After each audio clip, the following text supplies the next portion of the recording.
Hi everybody, thanks for joining me. Welcome to Insider Yachting.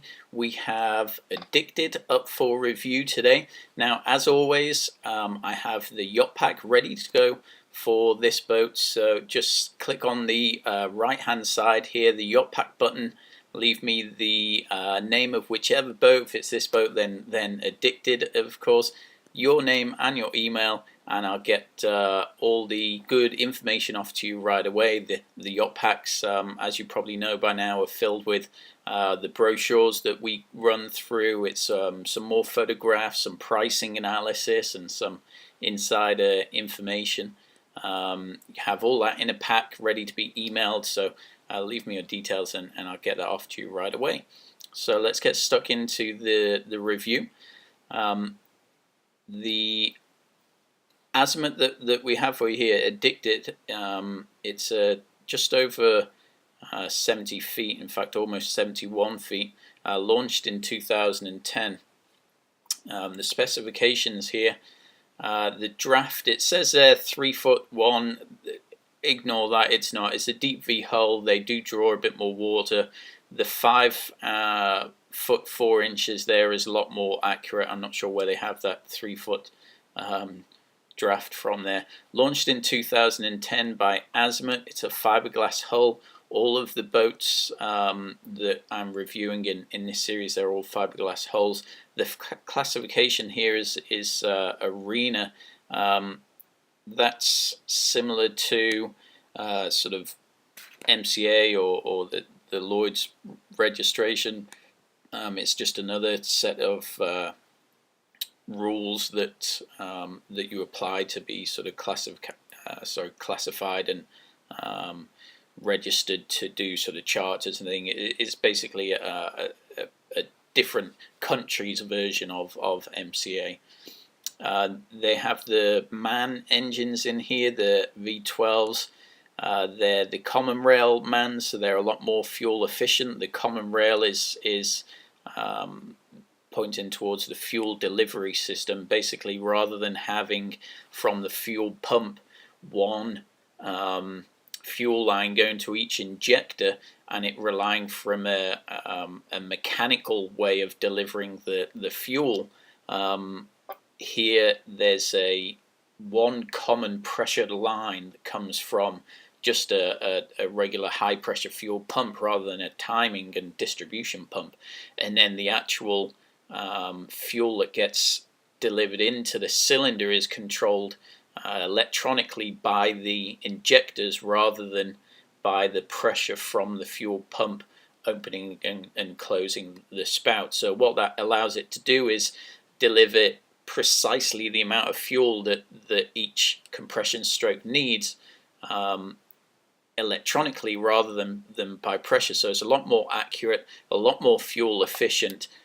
In some of the newer engines, they actually deliver 2 bursts of fuel per compression stroke in order to burn all of the fuel that is delivered, because with each stroke in the older engines, the fuel that goes into the cylinder, there's only a portion of that fuel that's actually burnt, and then the rest gets discharged in the exhaust. So very inefficient. But with these new common rail newer engines, they're a lot more fuel efficient, and that's why we see that fuel burn level come down a lot in sort of the newer boats. So a good bit of sort of insider information for you there with that. The fuel, just over 1,200 gallons. Water, just over 300. That's all fairly standard. Of course, they'd have the water makers on board here to replenish that water. Cruising speed 28 knots. Maximum speed 32 is great speed out of those smaller MAN engines. 4 staterooms here. Now it's a bit of a funny layout that they have in terms of the space in each cabin. It's not a master bed, it's not a king size bed that they have in here. It is a full beam master cabin, which is great, but it feels a little bit tight in here, and you'll be able to see that on the review when we get into the photographs here in just a couple of minutes. 1 crew cabin for 2 crew. It's in Miami at the moment, ready to be shown, and the current asking price is $2,969,000. So looking into the photographs here. Now, as I said in the roundup, it's going to be interesting for you to see from brochure to brochure the different quality as far as the photographs are concerned, and how the brochure's put together. This not so good, and you'll make up your own sort of mind as you're looking through this. But look at some of the other reviews and some of the other brochures in the 2 other reviews that I'm doing this week, and you'll see what I mean. So these 2 photographs here are of the master cabin, full beam master cabin. It's nice. They have these huge windows, or sort of larger portholes in the hull sides.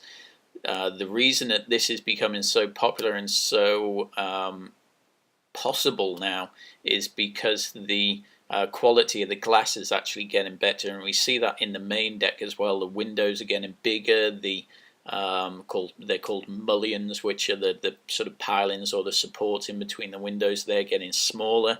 In fact, in some of the larger boats, they actually don't put any there. It's just glass butted up to glass. The reason they're able to do that now is because the glass quality is getting so much better, so you can actually use it as a structural piece rather than a weakness in the hull. Also, the sealing is getting a lot better to seal those windows in. So as far as the classification societies go, they're now willing to take glass in place of sort of the fiberglass, and not having to put structural pieces in there. So that's why we're seeing a lot more glass in these boats now. The bottom photograph there, nice little seating area in the master cabin. We're seeing that quite a lot now in these size and style boats. On the left hand side there, the top one, that's a photograph of the master bathroom. Not a very good photograph. I'd probably take down the towels that are hanging there, and the mat on the floor. The lower photograph, again, not a very good impression of the cedar-lined full walk-in closet. These are all great features, just not very well documented in this brochure. But has got a nice bathroom, has got a very large walk-in closet with full height sort of hanging space in there as well. So a well-appointed cabin. Just unfortunately we can't see it too well here. Moving forwards to the VIP cabin, this looks like a double size bed. I will mention in that master cabin, it didn't look like a king size bed to me. I think it's a queen, and then this looks like a double to me. So this is up forwards. Again, in that lower photograph, we can see lots more glass than you would see in a boat that was a few years older. So that's nice. That's what you can imagine, lying in that bed and being able to see the horizon and the water line there. It's a real nice feature. Very nice cabin, nice wall treatment, nice leather backboard there. It has a real sort of chic feel to this boat, and that's as we have come to expect from Azimuth. Now, 4 cabins in this, remember. So we have the full beam master, which is the queen. We have the nice sized VIP berth, which is a double, and then the other 2 rooms here, which are port and starboard. These are both single beds. So the top one there on the left hand side, that's the port side. The one below that is the starboard side. Now, these 2 rooms aren't en suite. They share a bathroom. I think the starboard cabin has direct access to that bathroom, but the port side cabin, you have to obviously walk across that foyer in order to get to the bathroom. The forward VIP and the master cabin are, of course, en suite. Onto the right hand side here, this is now into the main salon. Somehow the the main salon here feels tight to me. It doesn't feel very spacious in here. Partly probably to do, as you can see on that lower photograph, is they have so much stuff or sort of little trinkets, and it just seems very cluttered. It seems like they're trying to put too much into smaller space. It's not helped as well by the galley is very heavy in the way of cupboards and cabinets, and we'll see that in some of the other photographs. This is a very nice area, a real beautifully sort of decorated as far as the soft goods go, and it's nice. They use, Azimuth use a lot of different woods and different leathers, different wall treatments, all play off each other very nicely, but sometimes feels a little bit crowded.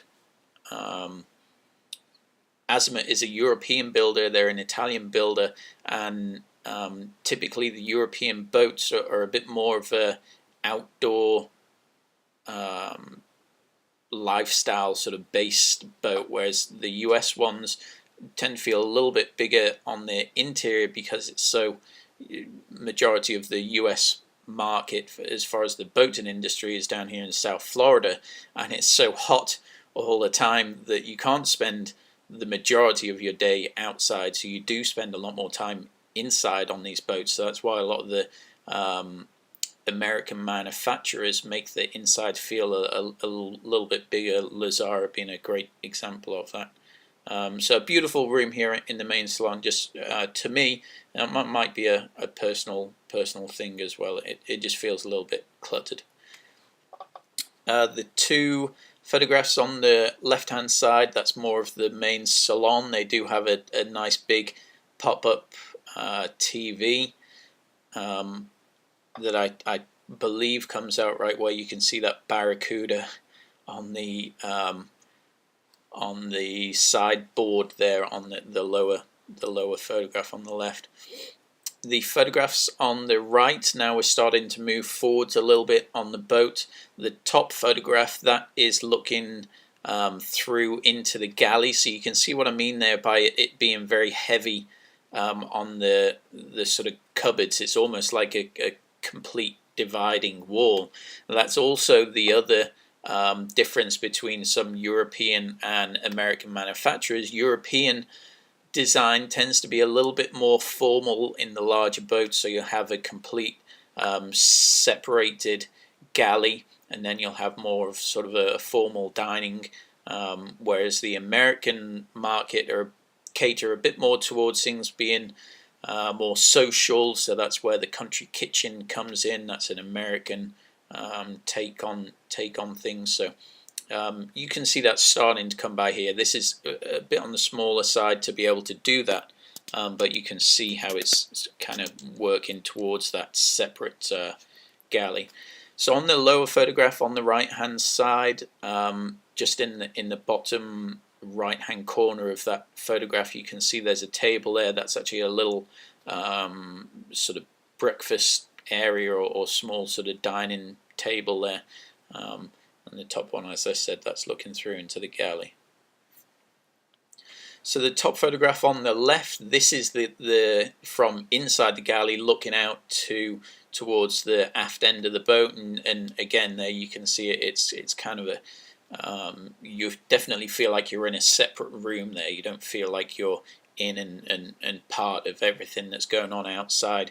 That's fine. It's just a different take on things, and personal preference. There's no right or wrong answer there. For me, I think it kind of boxes things in a little bit, makes it feel a little bit tight outside, but that's my personal preference. The photograph down below that on the left, that's of the helm station. Obviously this is a flybridge yacht, so there's another helm station up on the flybridge, although in this brochure, another negative of whoever has done this brochure is they don't really have any photographs of the flybridge area, so half the boat left out there, unfortunately. So this is on the forward end of this sort of main deck. Obviously, it's actually just in front of that breakfast, the little dinette area that we saw earlier on. So moving on to the exterior of the boat, the top photograph there is a nice shot of the aft deck, and then the bottom one is obviously of the swim platform, and they've chosen to store a jet ski here rather than a tender down there. Some more exterior shots. We don't really get much information from these. It is nice to have a sort of an evening shot of the boat all lit up. Personally, if I was to do this brochure, I would have maybe had one in there, but the rest of the photographs would have been actually in the daytime and something that a potential buyer can actually get information from. For me, the brochures need to tell a story. So from these photographs, you can see it started off in the lower guest cabins and sort of went from one cabin to the other. Some points felt a little bit disorientated, didn't really know where we were, and then up here these three of the same photographs don't really tell a story. When I do my brochures, I like to go from the exterior of the boat, look at those areas, look at the stairs, then go up the stairs onto the flybridge, then looking at the aft doors, then open those doors, go into the main salon. So you're really leading the reader or the potential buyer through the boat and sort of telling a story as you go. Unfortunately, too many times you see a brochure that just isn't doing any favors for the boat. This one's okay though. It's not that bad. All the details here, I think they have just pulled direct from the Azimuth website. It doesn't really tell us a whole lot. It'd be nice to have some kind of description there, but it lists off all of the items that are in the boat. Some of it doesn't make too much sense because it's a direct translation from Italian, which is on their website. So that first point underneath where it says optional equipment there, 3 lounges for bridge, doesn't make a whole lot of sense to us, but we did see earlier on, in fact I'll show you here on that bottom photograph on the right hand side, there are actually 3 sort of sunbathing deck chairs, and that's what they mean there. So I won't run through everything piece by piece because a lot of it, as we've seen, doesn't make a huge amount of sense. I'll pick a few pieces out here though, but click on that Yacht Pack button and I'll send you this brochure and a whole bunch of other goodies like I explained earlier on. So get that. It's a great piece of information. So this has a central vac system in it, as far as being able to vacuum the interior. They have little ports, little outlets sort of dotted around, and you actually just have to walk around with the hose connection rather than a whole vacuum cleaner. The helm station, it details all of the bits and pieces of navigation equipment. There's the usual suspects, the Rexroth throttle controls. There's the VHF. They'll have the depth sounder, the AIS system, radars, autopilot, everything that you would expect to see on a boat of this size, and all of that will be repeated up on the flybridge as well. In the master cabin, it says a double bed. I think that's incorrect. I think it's a queen size bed, and then the double is up forwards in the VIP. It has a nice big flat screen TV in there, has some sort of storage drawers and under the bed. It also has the cedar lined closet that we saw the picture of there. In the master bathroom, it's a dual vanity sink there. It details all of the chrome plated accessories. It details what shower head is in there, the VIP cabin, same sort of information. So you can either pause on this or get that yacht pack. I'll flick through to the important bits of information, which is the engine room equipment. It's detailing more bits and pieces here, things that are on the flybridge and teak table, watertight speakers. I mean, this is definitely just pulled off of the Azimuth spec. The engine room, it has the MAN engines. As we saw, they're the more fuel efficient MAN engines. All the engine control equipment is direct MAN equipment. There's not any aftermarket stuff fitted here. The electrical system, it says there it's 220 volts AC, 110 in the 60 hertz version. So that's a giveaway that this has just been pulled off of the Azimuth website. This is all 110. It's not got any kind of European power going on there. It is worthwhile mentioning on here that according to the brochure, there's only one generator on board this boat, which is, to me, somewhat substandard. I would, in a boat this size, expect to see 2 generators. In the yacht pack, I will confirm that. It's something that I'm waiting for answers on from the brokerage house. I would always hope to see on anything in this sort of size range 2 generators, just to share that load. So there you go. There's, as I said, you can flick through all of this. It goes through in a lot of detail all the bits and pieces. So a great boat, a nice and well appointed boat as far as the interior decor goes. A couple of areas which are not as nice as we do see in some other manufacturers, as far as I'm concerned, but it's a great boat. Got a nice asking price.